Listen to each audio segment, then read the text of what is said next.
তৃণমূলের পাশাপাশি বিজেপিও কিন্তু ২৬-এর নির্বাচনকে পাখির চোখ করে ময়দানে ইতিমধ্যেই নেমে পড়েছে।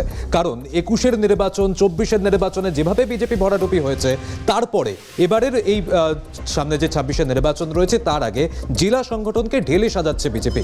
ইতিমধ্যেই বিভিন্ন জেলা সাংগঠনিক পদের নতুন তালিকা প্রকাশ করা হয়েছে, যেখানে দেখতে পাওয়া গিয়েছে যে আমরা ২৫টি জেলায় বিজেপির জেলা সভাপতির নাম ঘোষণা করা হয়েছে। দেখেছি বিজেপি তাদের সেই নাম প্রকাশ করেছে। ২৬-এর নির্বাচনের আগে নতুন জেলা সভাপতিদের নাম ঘোষণা করেছে বিজেপি। এখন বিজেপির রাজ্য সভাপতির নাম ঘোষণা এবার শুধু সময়ের অপেক্ষা। আর ইতিমধ্যেই যে ছবিটা দেখতে পাওয়া যাচ্ছে, আমরা এর আগেও দেখতে পেয়েছি যে আরএসএস এর সঙ্গে যে বিজেপির নেতৃত্বদের, রাজ্য বিজেপি নেতৃত্বদের সঙ্গে যে বৈঠক, সেই বৈঠকের পর ইতিমধ্যেই ২৬-এর নির্বাচনকে পাখির চোখ করছে বিজেপি। পাখির চোখ করে ইতিমধ্যেই যে খবরটা আজকেই দেখতে পাওয়া গেল যে জেলা সাংগঠনিক পদে নতুন তালিকা প্রকাশ করা হয়েছে। ২৫টি জেলার সাংগঠনিক পদের তালিকা ইতিমধ্যেই প্রকাশ করেছে বিজেপি। সেখানে পরবর্তীতে বিজেপির রাজ্য সভাপতিও নতুন কাকে করা হয় সেদিকেও নজর থাকবে। কারণ ইতিমধ্যে আমরা দেখতে পেয়েছি দলেও ভাঙন ধরতে শুরু করেছে। সম্প্রতি হলদিয়ার বিধায়ক তাপসী মণ্ডল, তিনি তৃণমূলে যোগদান করেছেন। তারপরে শুভেন্দু অধিকারী, তিনি বার্তা দিয়েছেন যে হলদিয়া থেকে তাপসী মণ্ডলকে হারাবেন। সেখানে পরবর্তীতে শুভেন্দু অধিকারীর যে সভা, সেই সভাও দেখতে পাওয়া গিয়েছে।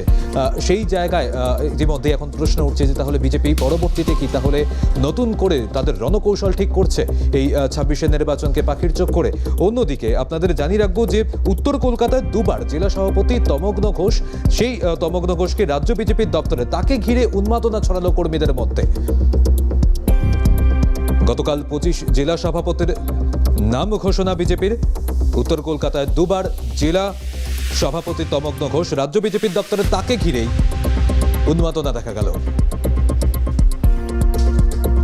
যে ছবি আপনাদের দেখাচ্ছি, গতকালই ২৫টি জেলার সভাপতির নাম ঘোষণা করেছে বিজেপি, আর তারপরেই তমগ্ন ঘোষ, তাকে আজ দলীয় কার্যালয়ের সামনে সেখানে কর্মীদের, বিজেপি কর্মীদের মধ্যে তাকে ঘিরে উন্মাদনা দেখা গেল।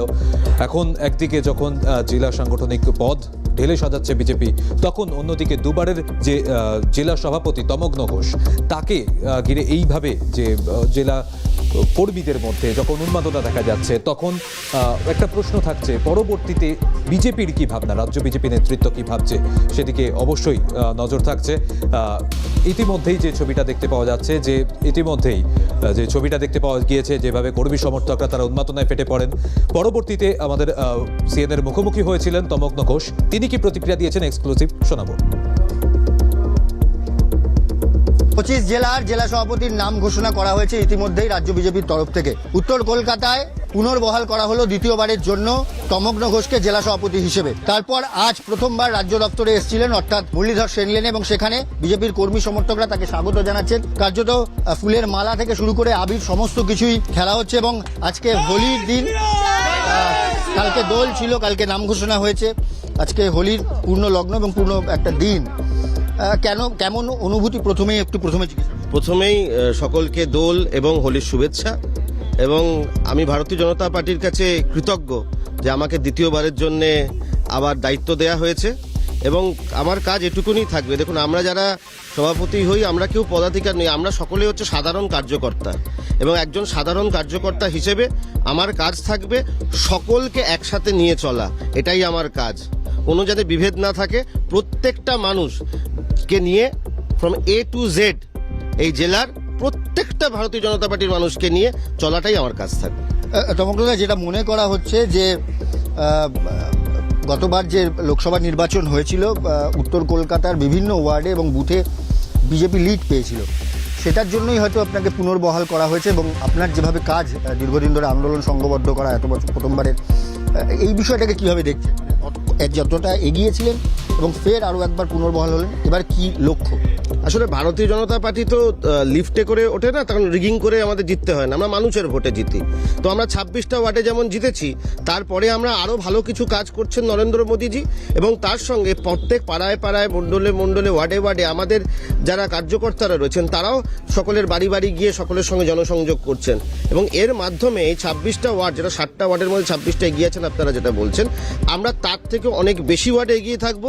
এবং একাধিক বিধানসভা সিট উত্তর কলকাতা থেকে আমরা আগামী দিন 2026-এর বিধানসভায় আমরা নিশ্চয়ই দায়িত্ব নিয়ে পাঠাবো।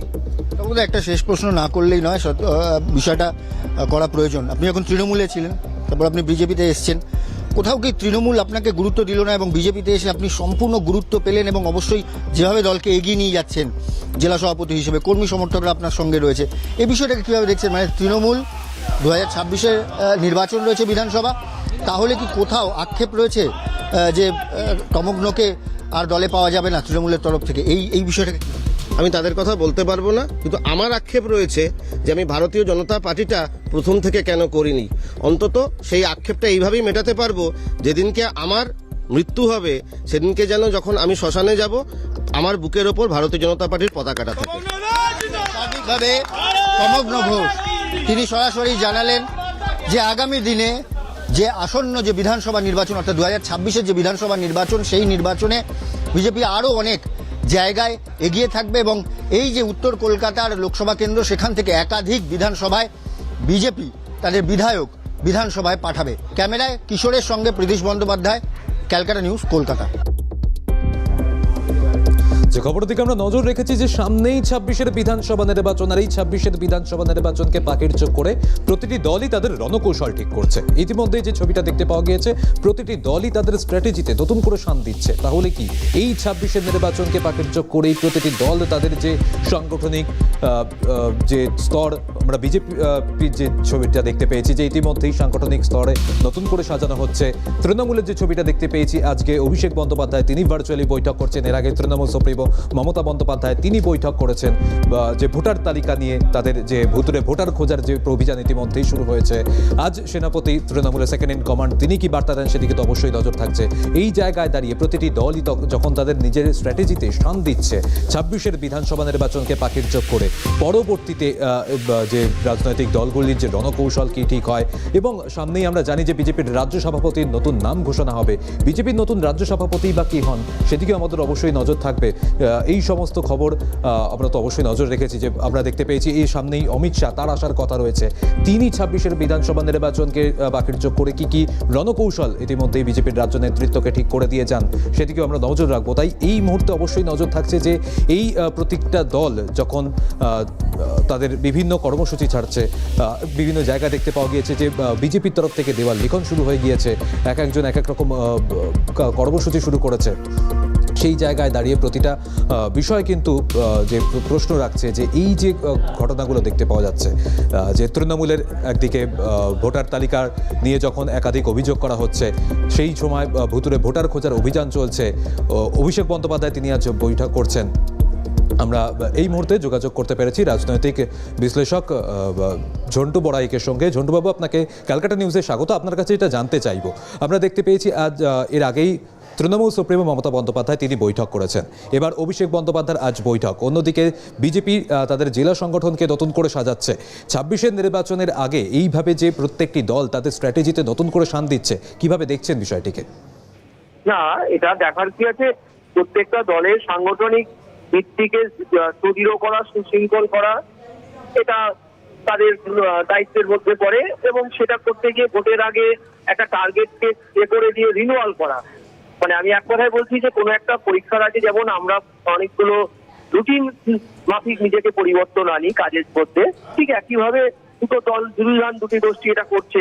এটা তো অস্বীকারের জায়গা নেই। শাসক দল এবং বিরোধী দুটোই এই রাজ্যের তাদের সাংগঠনিক যথেষ্ট জায়গায় কিছু ডিসপুট আছে, বিশেষ করে বিরোধীদের যাদের সাংগঠনিক ভিত্তি এতটাই দুর্বল যে রাজ্যের সভাপতি এখনো পর্যন্ত রাজ্য সভাপতিটা ডিক্লেয়ার করতে পারে।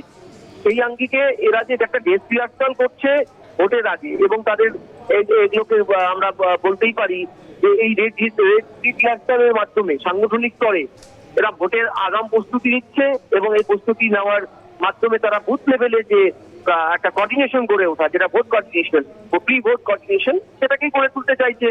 এছাড়া তো নতুন কিছু নয়। তবে এটা একদম বাস্তব সত্য জেনে রাখুন যে এই কোঅর্ডিনেশনটা নতুন প্রত্যেকটা দলেই, এই দুটি দলের মধ্যে এই শাসক এবং বিরোধী তাদের মধ্যে নব্য এবং পুরাতন তাদের প্রত্যেকেরই কিন্তু এই দুটো দলের একটা মাথাব্যথার কারণ। এই দুটো নতুন সাংগঠনিক স্তরের যে গঠনতন্ত্রের পরিবর্তন, তাতে এই দুটোর মধ্যে কিভাবে কোঅর্ডিনেশন গড়ে তুলতে পারবে দুটো দল, তার উপরে নির্ভর করবে কিন্তু আগামী সাকসেসটা। কারণ দুটো দলের নব্য আর পুরাতনের কিন্তু একটা বড় ধরনের জটিলতার জায়গা কিন্তু দলটার মধ্যে রয়ে গেছে। বেশ, ধন্যবাদ জন্টুবাবু। আমরা কথা বলছিলাম যে ছবিটা এখনো পর্যন্ত দেখতে পাওয়া গেল যে ইতিমধ্যেই যে আমরা দেখতে পাচ্ছি যে রণকৌশল ঠিক করতে অভিষেক বন্দ্যোপাধ্যায় তার যে বৈঠক, অবশ্যই তিনি এই বৈঠক থেকে কি বার্তা দিচ্ছেন সেদিকে যেমন নজর রাখবো, তেমনই অন্যদিকে পরবর্তীতে বিজেপিও যে ইতিমধ্যে জেলা সংগঠনকে ঢেলে সাজাচ্ছে, পরবর্তীতে বিজেপির রাজ্য সভাপতির দায়িত্ব নতুন করে কে নিচ্ছে সেদিকেও আমরা নজর রাখবো।